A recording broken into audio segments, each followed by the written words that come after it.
All right, it is once again the midweek, or as we like to call it, Hamp Day. We hope you're having a productive week so far. I'm Denise Tan. Saan ka natuto mga diction ng Intro pa lang, tumahalakak na eh. Oh. Hump Day? Hamp Day. Ako po si Lourdes Vera. Kung hindi man productive ang week, at least make it conducive to joy, to goodwill, anything but spite. Welcome to Afternoon Delight.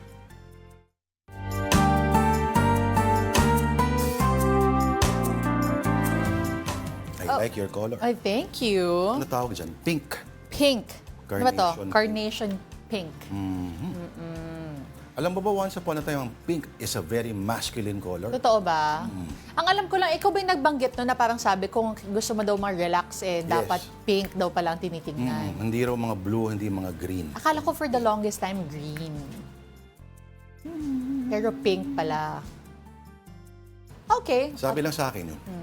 Okay lang. Ayan. Titigan nyo na rin ako kung Oh, gusto in the nyo. pink of health. Ano mo pansin mo, di ba? Kasi in the pink of health, walang sinabing in the green of... Sige. Okay. Alright.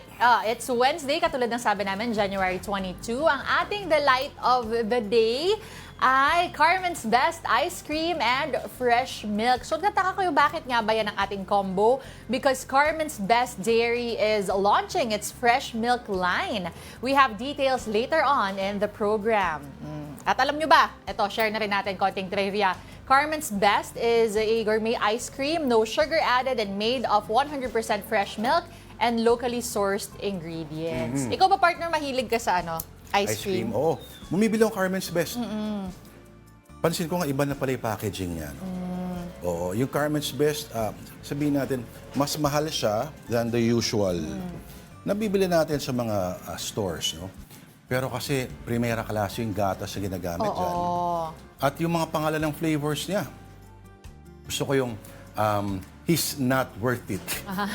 Tama ba? Parang may mga ganon. Oo. At yung mga, well, alam mo, ang market ng bibili nun ay talaga mga bigo. Yung mga talagang yun ang bubunutin kapag medyo it's not the best day. Oo. Meron siya, parang may malt chocolate, may nuts, basta lahat. Pero ito, yung salted caramel gusto ko. Tsaka excited ako dun sa fresh milk flavor. Kasi ako, actually, sobrang hilig ko sa gatas. Yan ba yung dahilan kung bakit ang tangkad-tangkad mo? Pwede. Because I distinctly remember when I was younger, shout out sa aking mom and dad, na talaga pag nag-grocery kami, sandamakmak yung gatas. At one point, tapos na ako magtrabaho. Ito true story to Hindi, medyo late kasi ako natutong mag-drive. So, pag-aalis ako at talagang papanindigan ko yung lakad ko, mag-jeep ako or magko-commute ako. Minsan, may dadaanan ako 7-Eleven. Ang baon ko sa jeep ay Tetra Pak ng gatas. Tetra Pak talaga. Yung tinutusok. Tama. Ito ba yung parang green yung ibabaw, puti yung ilalim mo? Pwede. Panahon namin, ganun din, same brand, pero mayroong bote. At yung panahon na yun, parang sa States, iniiwan mo yung bote sa labas ng doorstep. Ako, inabot ko pa yung nung college naman ako, yung una kong nilipatan, that summer, wala kaming ref. Pero dahil mahilig ako sa gatas, nagbaon ako ng lata ng gatas, yung pambata. Ikaw ba, anong klaseng milk ba yung iniinom mo? Fresh milk? Maraming klaseng milk, di ba? Uminom din ako ng, ano ba tawag doon? Yung nut milk. Yung parang mga oat Soy milk? Hindi. Soy, Masarap almond ang soy milk. milk. Oo, almond milk, oat milk. Pero ang talagang yung pwede ko inumin everyday is yung gatas, cow's milk. Alam mo yung ad na got milk? Meron dito. Wala lang. Sana ibalik nila yon. Oo. Dairy kasi, no? Isang foundation ng napakaraming breakfast items. At hindi natin ma-imagine, halimbawa, yung cornflakes, ibubuhusan mo siya ng kondensada? Hindi. Evaporada? Hindi. Fresh milk ang katapat yan. Yes. Pero ako sa gabi ko yung gusto yung gatas. Bakit? Gusto ko yung mainit. Nai-relax ako. Marami mga tao na lactose intolerant.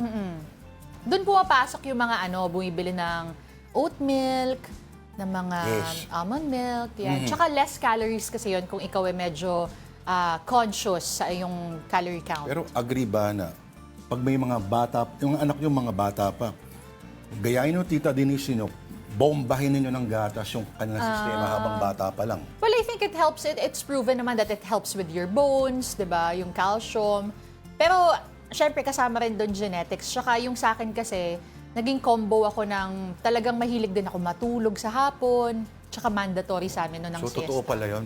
Tulog. Kasi you have to have the proper rest. Lalo na kung growing kid ka, growing child ka. Hindi siya, yan plus kombinasyon ng genetics. Well, genetics, the proper nutrition, proper rest that you get throughout the day. It's not just the rest you get during the night. Siyempre, kung makasingit ka, iba din nakakasiesta ka. Kaya mga bata, rest. So pag pinapatulog kayo ng mga magulang nyo sa hapon, nais yung gayahin niyo, Tita Denise na nakakadunk. Ay! Nako, may papakita ako sa yung videos. Hindi ko pa Tumakda ka? napapakita. Nako. Ha? Oh, na-excite ako dito. Ipapakita ko na sa'yo habang Oh. Ito isang version. All around. Next time, ipapakita ko din sa inyo yan. Pero ito, speaking of fresh, ito ang sariwang topics making the rounds on social media. Tuwa ka? Natuwa ka ba? Okay, first up is on Business World Online. Nakakainis. Gusto kong iahagis yung telepono sa pader. Ang cheap. Okay. Pinagtsagaan namin magawa yun para mapakita ko na sa yung dumadang ako. Okay, Business World Online, House Bill eyes death penalty for corruption. House Bill 11211 seeks death penalty by firing squad for government officials from President to barangay officials found guilty by the Sandigang Bayan of plunder, graft and corruption, and malversation of public funds. Ano ba status ng bill na yan? Well, pending with the Committee on Justice since December 18, 2024. At ang tanong, syempre, ay ipapasa kaya ito ng kagalang-galang nating mga kongresista at mga senador? Magantay ka. Pag meron isang karumal-dumal na krimen, ang knee-jerk reaction lagi ng mga mambabatas ay, ibalik natin yung death penalty para matakot ang mga kriminal. As if naman, Tita Denise, grabe lagi yan. Knee-jerk reaction lagi yan. Dahil ito, walang takot sa batas sa mga kriminal, kaya dapat ibalik ang death penalty. Wala nang, may pruweba ba na nakapagpigil ba ang ito? Ang nadali lang panahon ni Erap Estrada, ito naalala ko talaga, reporter na ako nito. Yung pinatay si Leo Echegaray. Yung for many months kasi talagang yan ang laman talaga ng mga news coverage. Very controversial, isang fish vendor, si Leo Echegaray, found guilty of raping yung anak ng kinakasama niya. Ano ang taon to? 97. 97. Kasi 'di ba reinstate siya, na-abolish siya, tapos reinstate siya ng 93. So 97 to. Oo. Okay. Sa panahon ni Erap. Okay. At convicted nga. Ito nga. So lahat nakatuto kay Leo Echegaray. Naalala ko eksakto yung araw na nangyari yun. Parang nakatutok lahat eh. Pero yung super concentrated yung attention ng buong bansa doon. Alam mo, nung bandang alas 4 ng hapon, parang iba'y pakiramdam namin lahat. Parang may, hindi guilt eh, pero parang may negative energy na. Tapos noon, ano ang magagawa ng isang fish vendor na hindi naman ganun ka-high-powered ang mga abogado? Extend mo yan halimbawa sa mga kriminal na maraming pera na kayang maka-afford ng pinakamahusay ng mga abogado. So, ang dami nga dyan, huling-huli na, di ba? Pero ang gagaling kasi ng mga ninja ng mga abogado nila, yan nagagawa ng paraan. At hindi pa sila, nakakalusot pa yung iba dyan eh. Sheer technicality. So, isa na namang kumbaga, bakit nga ba? Napakaraming bill. Bakit ito pa binigyan atensyon ng ewan natin? Siguro para maiba, no, doon sa ibang bills. Pero Tita Denise, okay. Ultimo mismo, yung Human Rights Watch ang nagsabi, merong support ang Pilipinas sa isang UN resolution na nagsabi na, alalay muna sa death penalty. Okay, at kasama tayo dyan sa 130 member states in favor, tapos 32 ang opposed. Kasama tayo dyan eh. Boom. Oh. Oo. So, ganun. Oh. Ang Corruption persists kasi hindi na paparusahan.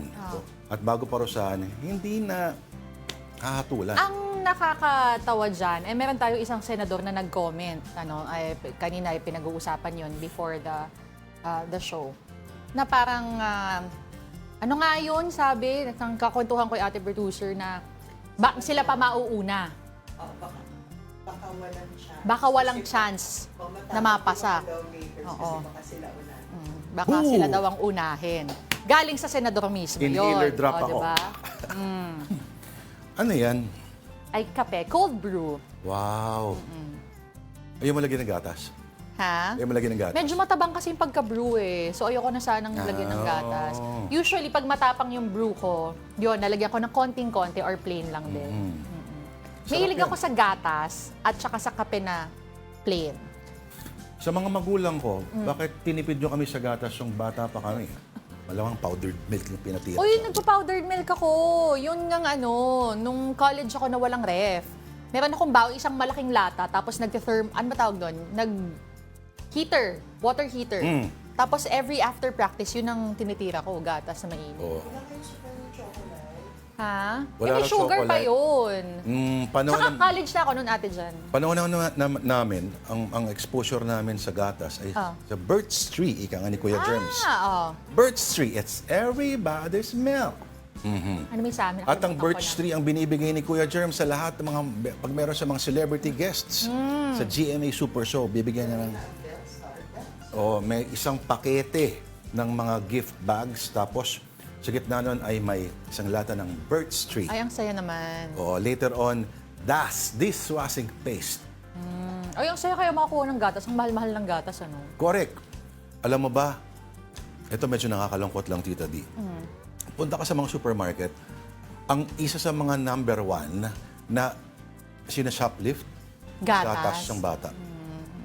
At ang tumitira yung mga, alam mo na, hindi mga lalaki. So yun kadalasan ang tinitira ay gatas. Oo. May nakakalungkot din isipin dahil they have to resort to that. Of course, thinking of their child Gusto or nila their yung loved mga anak one. nila ay maging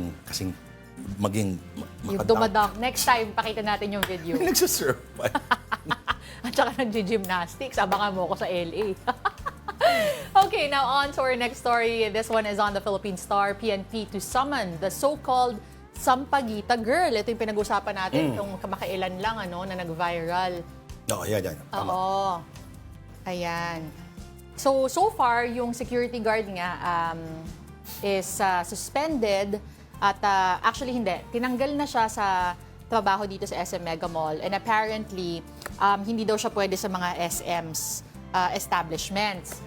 Ngayon, ang mga netizens, syempre ang daming kuro-kuro online na sinasabi nila, hindi naman estudyante yan, hindi naman ganito. Apparently, based on the investigation, Sampaguita Girl is a 22-year-old freshman medtech student in a private school Medtech daw. na yan. Nagulat nga rin ako na 22 years old na pala si ate, oo. So again, freshman student daw, medtech student daw, tas again, yung ating security guard na nakita on video has since been expelled.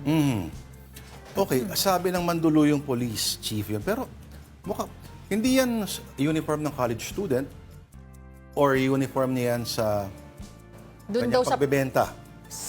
hindi natin alam, walang- Pero ang sinasabi lang dito is that kinonfirm din daw ng barangay na yung babae ay estudyante daw talaga. Scholar, ha? Scholar daw, oo. Anong school kaya? Sinabi ba ko anong school? Walang nakasulat eh. Eto, ang sabi niya, yun po ay pinatunayan din ng barangay. Nakausap din po namin yung barangay kung saan sila nakatira. Pero pwede pa raw magtrabaho ulit itong guard. Hindi lang yata doon sa... Tama ba yun, may item na parang ganong yata. Basta hindi lang doon sa particular. Kasi kung yun ay inutos lang sa kanya in the course of his duty, ginagawa. Actually, hindi naman lahat is pro the student. Marami din talaga nagtatanggol dun sa security guard. Actually, may isang celebrity na Oo. nagsalita siya, na sabi niya, pinapakontak niya yung guard at tutulungan niya daw dahil yung guard naman daw ay ginagawa lang yung trabaho na sinabing gawin niya. Aba, sino kaya yan? Letter O. Oh, Oo. kala ko si ano. Pwede rin RR. Pugoy. Tanong natin si RR pag nakabisita akong PBA. Oo, so abangan natin yan. At hindi nakita yung mukha ng bata, ano. Kunyari, kung maligaw ka ba ulit sa Mega Mall, one of these days, marirecognize. Baka Ito yung bata, di Hindi ba? ko ma-recognize siguro yan. Pero siguro kung yung uniform makita ko ulit, pwede natin ma-compare kung same uniform kaya yon. At kung yun kaya yung uniform na nakita natin doon sa bata sa video. Tama. Okay. Ituloy natin sa DOST Batangas. Ito, yung medyo nabitin tayo kahapon. So ito yung pinag-uusapan natin na DOST Batangas has found a way to really engage with the netizens and get their attention. So iba't iba yung mga pinapost nila. Kunyari yung isa, "Thank you for engaging with us. We hope that your engagement translates into a deeper love for science, technology, and innovation. Hashtag, if you know, you know." Ayan, follow our page. Sagot namin ang S&T updates. Oo. Engagement includes sharing, commenting, and Yung mga, siguro, yung mga buttons, mga like, liking, mga oo. ganyan. Yun yung kumpletong engagement. Ngayon, sa sino mang social media user, no, na nais magkaroon ng mas malaking traction ng kanilang mga accounts, nagsalita, tamad naman, kailangan yung sumagot sa mga comments, i-engage. Mas gusto nila yun yung mga discussions. Yung algorithm, mas dumadami yung nasasama sa usapan. Mas gusto ni Facebook yun. Oo.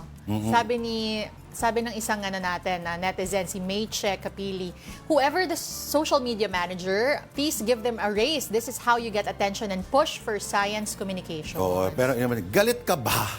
No. Gusto ko yung isa, sabi ni Joe Francisco, "Next sa message na ganyan, tigil na natin. Pagod na ako." Oh, iyan yung sa isang dyaryo dati, no? Mukhang pagod na naman siya. At hindi niya, sa sobrang pagod niya, hindi niya nakalimutan niya mag-log off doon sa kanilang official office account at na-post niya yung Ano ba to? yung kanyang personal na hinaing. Paano i-exit yan? May ex dapat ka makikita ka Oo dyan. nga eh. Ano ba yan? Ayaw magpa-ex. Lagay na natin kay email mo at Oo, password basta. mo. Ayan. Hindi, okay. Hindi, sungit mo naman, babe, sabi. Ito na lang, lagay na lang natin sa isa pa. Ayaw. Yan yun eh. Oo.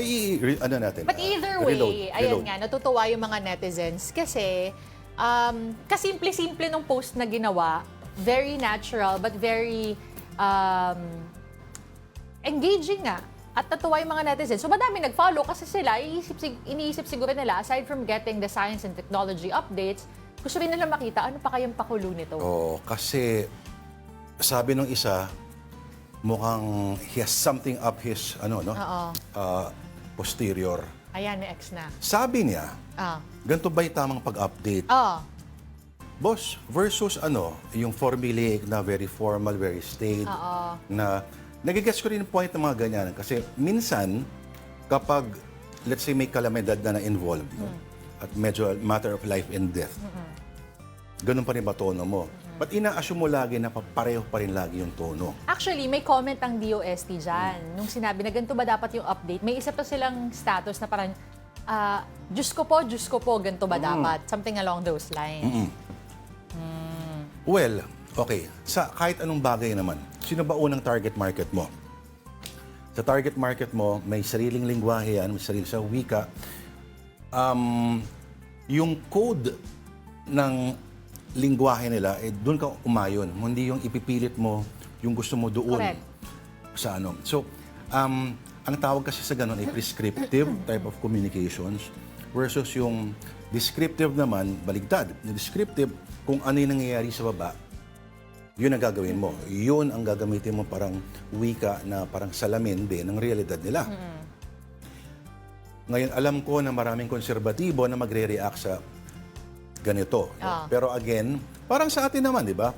Pag nagbabalita tayo, may tono tayo na Correct. ginagamit kapag seryoso. May tono tayo na ginagamit kapag yung magaan lang. Yes. So hindi naman palagi din ibig sabihin ay merong may tropical may super typhoon na darating mamaya. I'm sure ang idea lang naman ay makahikayat ng following. And Pag nakuha mo na yun. spread the word then also if it's urgent. Okay, sige, lipat tayo sa ating susunod na storya. Finally, fresh from his inauguration, US President Donald Trump says he would be open to Elon Musk buying TikTok. Sabi na nga ba eh. Ano sabi ko sa'yo last time? Yan na nga ang pinag-uusapan natin. Bakit talaga si Elon Musk sa lahat? At hindi man lang sa kay Mark Zuckerberg at sa iba pang mga tech bro, one of those tech bros in attendance Oo. inauguration niya. Uy, pero din na ito ng ng Chinese firm. Denial ng TikTok actually na sila daw i-acquire ni Elon Musk. Pero in theory, sinasabi ng mga observers, partner, na mukhang hindi tututol ang China kung ang bentahan nila ay si Elon Musk.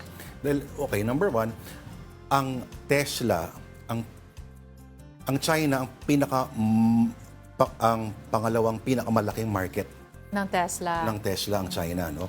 At in terms of infrastructure, ang daming pinasok ng Tesla sa China. In terms of yung mga manufacturing, etc., etc. In short, may harmonious relationship si Elon Musk with the Chinese government. Yun nga lang, ang worry din naman ng mga ibang mga talagang may pagka-liberal at may pagkabata, no? So medyo kumakamala itong market ng TikTok sa Amerika. They said that Musk acquiring TikTok is a terrible, terrible idea. Bahagi din kasi niyan ay tingnan mo anong ginawa ni Elon Musk sa Twitter, sa X. He ran it into the ground daw. At yung mga bangkong na hiniraman niya ng pera to acquire Twitter, hindi raw ma-offload yung utang nila for $44 billion. No? Unless gamitin ni yung Tesla stocks niya. Nitong si Elon Musk. Isa rin daw sa posibleng maging negative effect nitong pag-acquire ni Musk. Kung siya mismo, yung ginawa niya sa Twitter, yung previously banned accounts and personalities doon, ay ni-restore niya. Thereby giving rise once again to white supremacists, mga racist hate speech organizations, mga ganyan. Delikado raw yun. So, kung gano'n ang gagawin niya din sa TikTok, medyo hindi sila Ay, hindi mas magandang pangitain kung ganun yung naging trend. Kumbaga, dinivalue mo yung TikTok, yung appeal niya. May dahilan kung bakit maraming bata na nag-flock to TikTok instead of umalis sila ng, yung mga dahil mga tiyuhin nila, mga lola, nag-aaway-aaway yung mga lola, mga magulang nila doon sa Facebook. Nag-aaway-aaway din doon sa Twitter. So umalis nakahanap sila. na para space nila. Yes. Abangan natin kung ano nga ba mangyayari. But at this point, let's now take a look at the latest in showbiz. Michelin star chef Gordon Ramsay stopped by Farmers Market in Araneta City, Cubao yesterday. He checked out seafood in the market and ordered food from Dampa.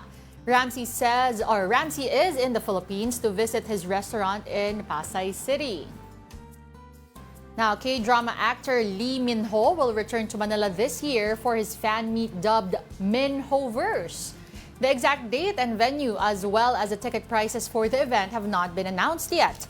Min-ho last visited Manila in October 2023. And the documentary film of iconic OPM band Eraserheads will be shown in theaters in March. Titled Eraserheads Combo on the Run, it is about the band's El Bimbo reunion concert in 2022. Catch the film in theaters on March 21 to 23.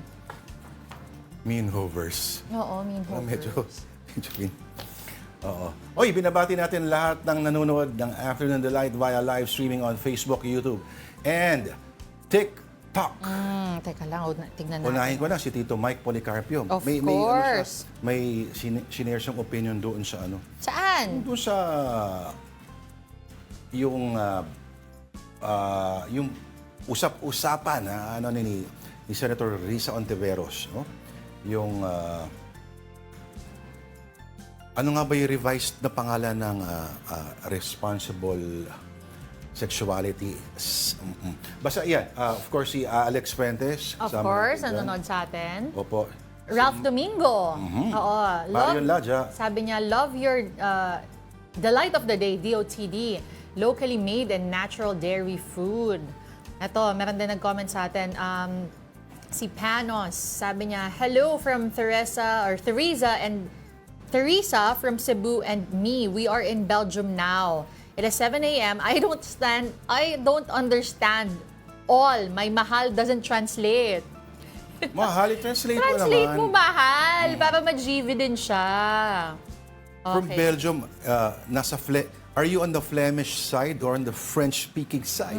Please let us know. Okay, si M. Ladja, of course, na bumabati nga, nandito pa rin nanonood. O yan ang kayo binigay niya sa asawa niya? Soon to be in the Philippines. Ang? Nakalagay dito, greetings from Burbank, California. Yes. Soon to be in the Philippines. O gusto ko raw ma-meet sila ng asawa niya. Ay, naku, pakita mo lahat ng alahas na binigay sa'yo. Yan! At yung artewa. Ay, na regalo nako. sa'yo. Okay. Binigay niya na kaya yun? Yung pag-sorpresa niya. Sana. Oo, okay. Si Don Domingo, good afternoon. And snappy salute, Tita Lourdes and Tita Denise. Real men wear pink. Happy Wednesday from Talisay City, Yan Negros sinasabi ko. Occidental. Lalaki ka talaga, Tita Denise. Nagdadunk nga di ba? Okay, Max Alcantara, good afternoon to both. Sa akin, nakatulong ang gatas nung maliit pa. Kahit 5'8 lang po ako, watching from El Pueblo, checking in. 5'8 is actually taller than the average Filipino male. Oo. Okay, ano pa? Opo, hello po sa inyong lahat. Sa tatay ko, Day, magandang gabi. Kasi pinapanood to ng father ko. Ay, gabi. hello, Tito! Wala namang ginagawa paghapon. Hindi ko alam bakit hindi niya pinapanood Baka sumisiesta din. Hindi ba sumisiesta si Dad, Tito? hindi ka nalalaki. Pahinga pa rin yon, Hindi recovery. natatangkad. Alam mo ba may ano raw? Merong scientific explanation na may kinalaman sa gravity at sa mga force fields ng ating planeta. Okay. Yung pagtulog sa hapon. Oh. Pero very geeky ito. Anyway, still ahead, at least 24 states and cities are suing U.S. President Donald Trump over his action on birthright citizens. That story and more when we return. Afternoon Delight will be right back.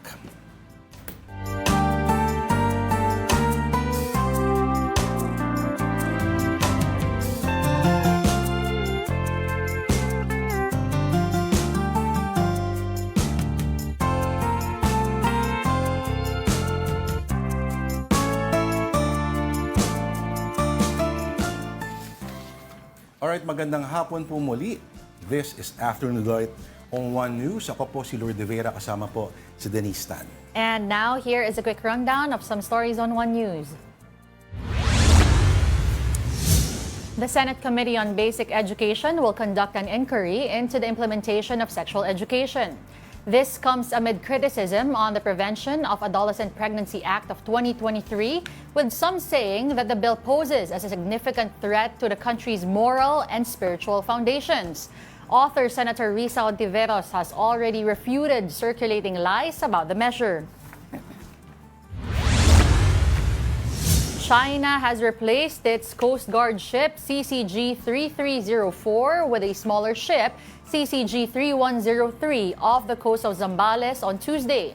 However, it is still larger than the 44-meter vessel of the Philippines, which replaced BRP Gabriela Silang. Meantime, China's so-called monster ship and CCG-5901 remain within the country's exclusive economic zone. Over in Batangas, Taal Volcano experienced a minor phreatic eruption, generating a 500-meter plume at 2:22 a.m. today. Taal remains under alert level 1, which means it is still in abnormal condition. And government employees are set to receive the second tranche of their salary increase this month. The third tranche will be implemented in 2026 and the final one in 2027. Bilang Pilipino, bilang Pilipino. Alright, more delays in the printing of ballots for the Commission on Elections.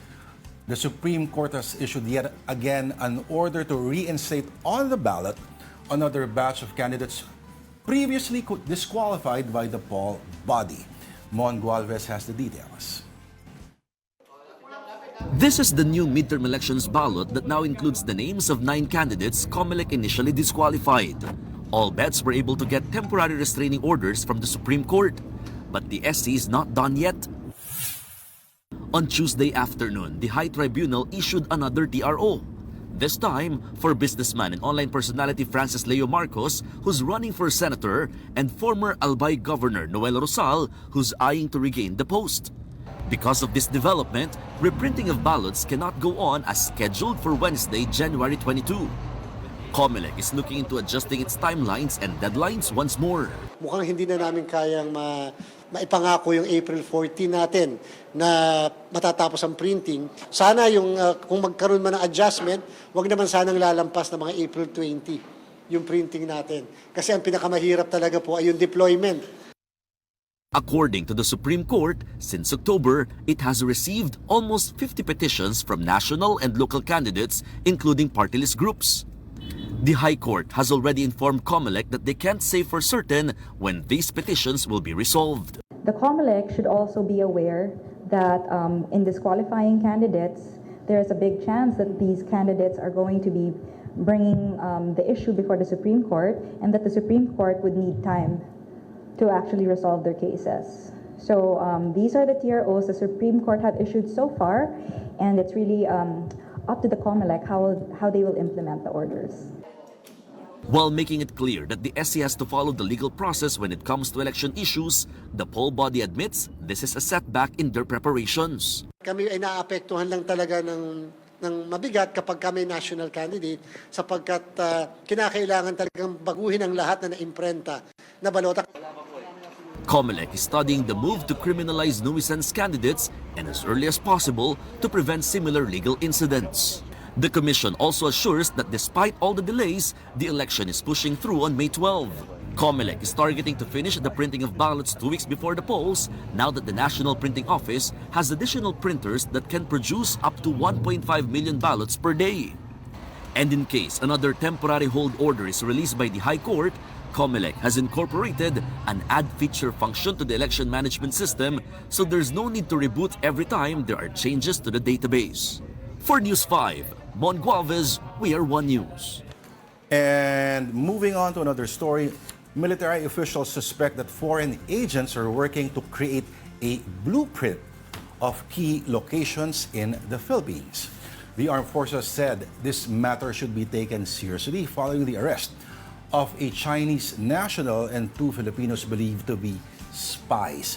The AFP believes suspects may have already conducted surveillance on EDCA sites and other military bases. And for its part, the Philippine Navy alleged that a foreign power may be doing wide-scale espionage.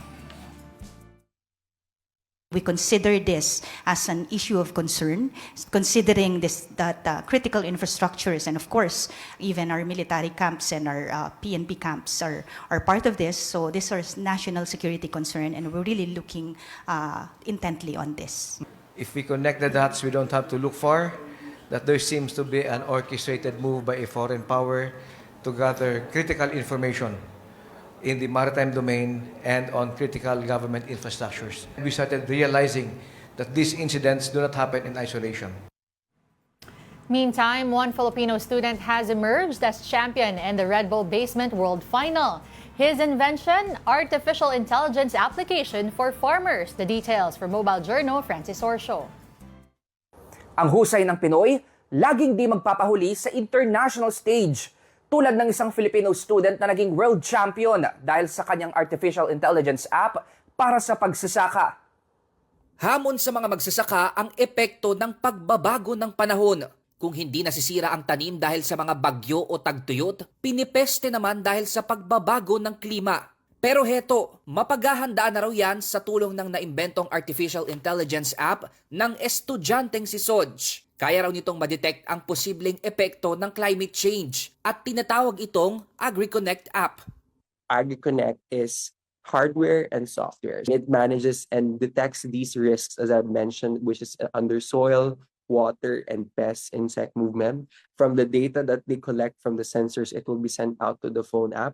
Scholar ng Ateneo de Manila University si Soj, tubong Ilocos Norte at mula sa pamilya ng mga magsasaka. Kaya inaalay niya ang makabagong teknolohiyang ito sa kanyang mga kababayan. Ang AI app kasi, maraming kayang gawin sa tulong ng smart sensors. Meron daw itong stoplight mechanism na parang sa literal na stoplight sa kalsada. Kapag red light, agarang aksyon ang kailangan dahil maaaring pinipeste o sira na ang tanim ng magsasaka. Yellow light para abisuhan ang magsasaka na suriin at bantayan ang sakahan. At kung green light naman, walang dapat ipangamba sa kondisyon ng mga tanim. Ang AgriConnect helps these agribusinesses and farmers manage their risks using AI and smart sensors. There's more certainty in how they farm now, and that makes them more efficient and makes them save more time and effort that they put in there. Ang imbensyon na yan ni Soj ang nagbigay sa kanya ng parangal sa Red Bull Basement World Final na ginanap sa Japan. At sa mahigit 100,000 innovative entries sa iba't ibang parte ng mundo, isa lang naman si Soj sa top 10 na itinanghal bilang World Champion. Sa ngayon, tuloy-tuloy ang paglalagari ng team ni Soj sa Ateneo para sa pilot testing ng AgriConnect AI app ngayong taon. Umaasa silang makakatulong ito para mas mapataas pa ang kita ng mga magsasaka at mabawasan ang pagkalugi dahil sa epekto ng tumitinding pagbabago ng klima. Mobile journalist Francis Orcio po, hatid ang mukha ng balita. At least 24 states and cities in America are suing U.S. President Donald Trump over his executive action on birthright citizenship. California and Washington are leading the coalition of American states in seeking to block Trump's move to end the decades-old immigration policy. Birthright citizenship guarantees that U.S.-born children are citizens regardless of their parents' status. Trump's roughly 700-word executive order issued late Monday amounts to a fulfillment of something he's talked about during the presidential campaign. But whether it succeeds is far from certain amid what is likely to be a lengthy legal battle over his immigration policies. In one fell swoop, he stripped the constitutional right to citizenship for children who will be born on U.S. soil, regardless of their parents' immigration status. I'm asking the court for a preliminary injunction to immediately block this order from taking effect and ensure that the rights of the many American-born children harmed by it should be in effect while the litigation proceeds. If allowed to stand, this order would endanger thousands of U.S. citizens who will be born in the next year, real children and families just trying to live their lives in peace. It would strip Americans of their most basic rights and the privileges they're owed as citizens. Children would be forced to live under the threat of deportation. The president's executive order would deny citizenship to 150,000 newborn children each year in the United States. Birthright citizenship makes clear that citizenship cannot be conditions on one's race, ethnicity, or where their parents came from. The World Health Organization hopes that the United States will reconsider its planned exit from the international body. In a statement, the WHO expressed regret over the decision of President Trump to pull his country out and, in turn, pull financial support. It also highlighted that the U.S. was a founding member in 1948 and played a major role in global health efforts, including the fight against smallpox and polio. Trump announced the withdrawal on Monday, citing the WHO's alleged mishandling of the COVID-19 pandemic, among others. All right, this is Afternoon Delight on One News. We just need to pause for another break. We'll be right back.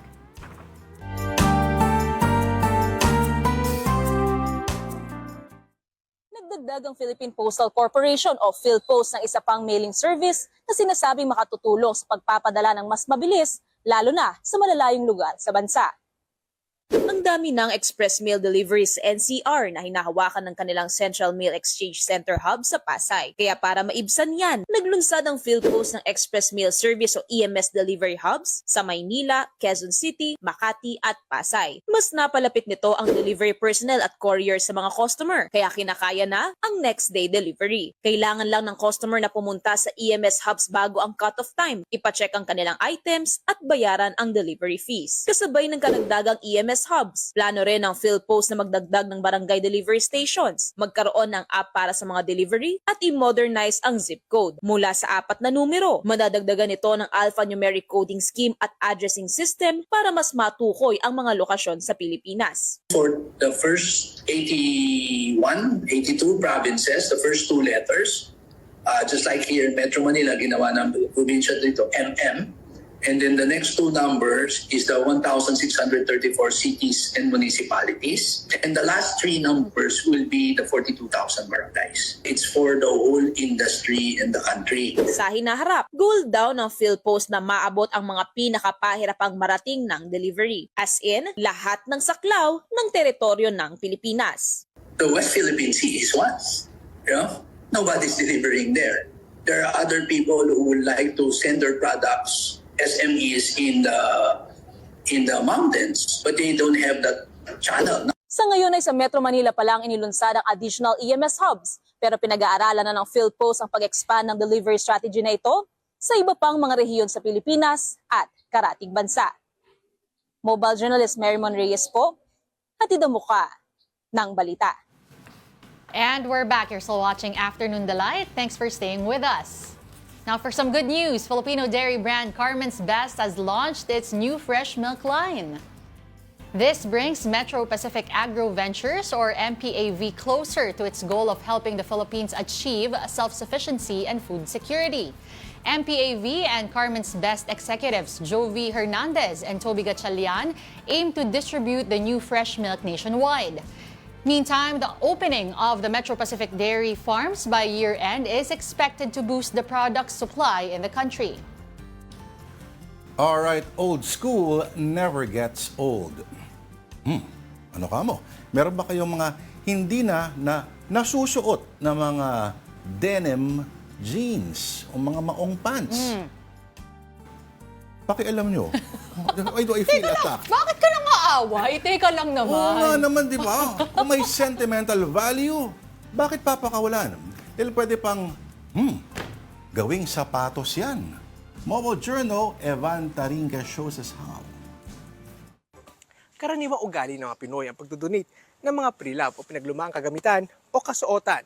Pero ibahin nyo ang nakilala ko dahil kaya nitong makalikha ng isang sapatos, ang material, mula sa lumang pantalon. Bukod sa malikhaing konsepto, nature-friendly pa ang mga sapatos na ito. Ang nagsimula bilang isang thesis project ng estudyanteng si Kinan Duliesco. Ngayon ay isa ng lumalagong kabuhayan. Isang araw lang ang kailangan niya para makumpleto ang isang pares ng sapatos. Legit din na handmade dahil mano-mano niyang binubuo ang sapatos mula sa pagputol ng tela hanggang sa final touches. Mga galing po sa donation, pumupunta po ako syempre sa mga ukay-ukay at doon ko po hinahanap yung specific na kulay na gusto nila. And syempre, galing pa rin po sa pantalon. Sa isang buwan, umaabot ng order sa kanya ng hanggang 15 pares ng sapatos at tumatanggap siya ng orders mula sa iba't ibang bahagi ng bansa. Abot kaya ang presyo na nagsisimula sa 1,400 pesos at maaaring umabot ng 2,000 pesos kung ipapakustomize. Sigurado unique ang iyong sapatos dahil pasadyang ginagawa ang bawat pares. Ako pa lang po for now. So ako po yung designer, ako po yung gumagawa lahat. So very personal po yung paggawa ko rin ng kada foot. Sa bawat tahi at tikit ng sapatos na kanyang ginagawa, hindi lang kabuhayan ang nakukuha niya. Nakatulong pa siya sa pagbabawas ng basura at pagbibigay ng panibagong buhay sa mga itinuturing ng patapon. This is just a small step for me or a small help for Mother Earth na I take these waste and repurpose them na para hindi masyadong ma-overfill ang ating mga landfills and hindi makapag-cause ng too much pollution. Ika nga nila, one man's trash is another man's treasure. Sa kanyang kaso, ang lumang pantalon ay muling nagiging bagong sapatos, obra maestra para sa kalikasan at komunidad. Mobile Journal, Ivan Taringki po, hatid ang mukha ng balita. Di ba, partner, ang urig na intention talaga ng denim, suot yan ng mga workers, no, ng mga minero noon sa Estados Unidos. Nung sila ay mga, diba, mga nagmimina, talagang yung mga rough work, ano talaga ng mga empleyado. At yung denim ay, dahil hindi nasisira kasi agad-agad, di ba? Talagang heavy workwear, ika nga. Yes. At ngayon na lang, kailan lang naman yan naging fashion, the past 60, 70 years. Pero before that, ang tingin dyan ay workwear talaga. So, whether jacket, whether apron, matibay ang mahon. Oo, hindi yan nasisira. Kaya nga i-joke na, hindi mo kailangan labahan ng labahan. I know it can gross out most people. Pero, ang denim is not intended to be washed frequently. Unless gusto mo mawala yung parang ano niya, yung blue niya. Unless gusto mong medyo mag-iba yung kulay, talagang araw-arawin mo siguro, no? Yung joke nila na, "Huy, laban mo na yung maong mo, baka may sariling buhay na yan." Grabe naman, wag naman Baka pong sa ganung pinatumbarok point. sa pader ay mababasag. Okay. Wag naman sana, ano. Pero nakakatuwa, ano, yung making something out of, ano nga yun, sinasabi nila, one man's trash is another man's treasure, di ba? Sipin mo, nasa ukay siya naghahanap. Makakasamba pa siya ng maganda, naku, baka selvage. Japanese selvage. May mura na ngayon. Alright! Pero ito, sigurado tayo kahit libre, hindi ito mura. Instead, mapapamura ka sa ganda. Parang, anak, manood ka na lang. Yan. Mag-aalis stress na? Hindi pa. Marami pa tayong oras. Pero alam niyo ibig sabihin yan. Undertime tayo. Pakita ko to. I-forward mo nga sa group chat yan. Gusto niyo bang makita si Tita Denise ninyo na nagdadunk? Ayan. Oo. Na nagsasurf. Na pumapalo ng baseball and hitting a home run. Tawa pa din ako. Hindi lang yun, nagmamonkey bars pa, di ba? Ayan, no? Okay, isa lang ang ibig sabihin niya, oras na para sa numero unang segment na babago sa inyong pananaw sa tunay na kalayaan at ganap na demokrasya. Ito na po ang I Saw the Signs.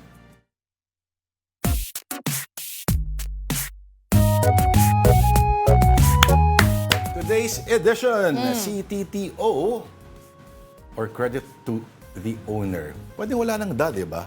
CTO pwede na yun eh. Hindi ko alam. Hindi talaga, sorry. Yeah. Ang sabi ng Afternoon Delight viewers, mula kay Nerino Manzano, ang unang-una natin.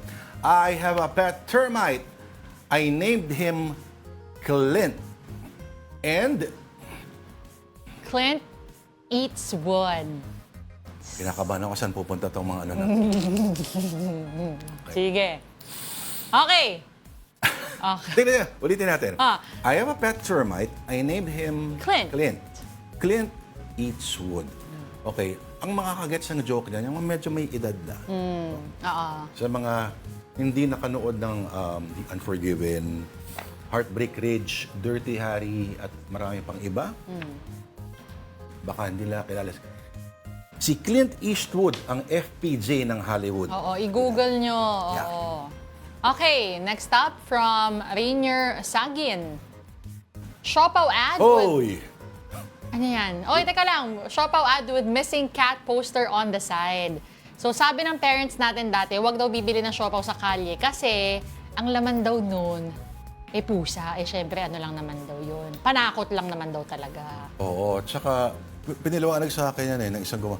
Imposible raw yun kasi in theory, akala mo mura lang mag-procure ng karne ng pusa. Una, i-effort kang katayin yung pusa. Nakakita ka naman ng pusa, gano'ng karaming karne lang. Mas malaki paggagasusin mo. So, ganun. So, in theory, imposible daw yun. Okay. Pero kung malaking pusa, Hindi pa rin. Hindi pa rin? Oo. Mas matrabaho yun eh. Yung kukuha ka lang na napakaraming pusa para makakuha ng certain. Ano ba yan? Ba't ba dati pinag-uusapan? Baka sa lugaw pa, di ba? Yung mga madaling araw sa Cubao, mga ganyan, yung mga 3:30, 4 a.m. Baka yun, may makita yung mga po na gano'n sa lugaw ninyo. Oh my goodness. Okay. Baka ano yun? Meow! Meow, meow, meow, Meow.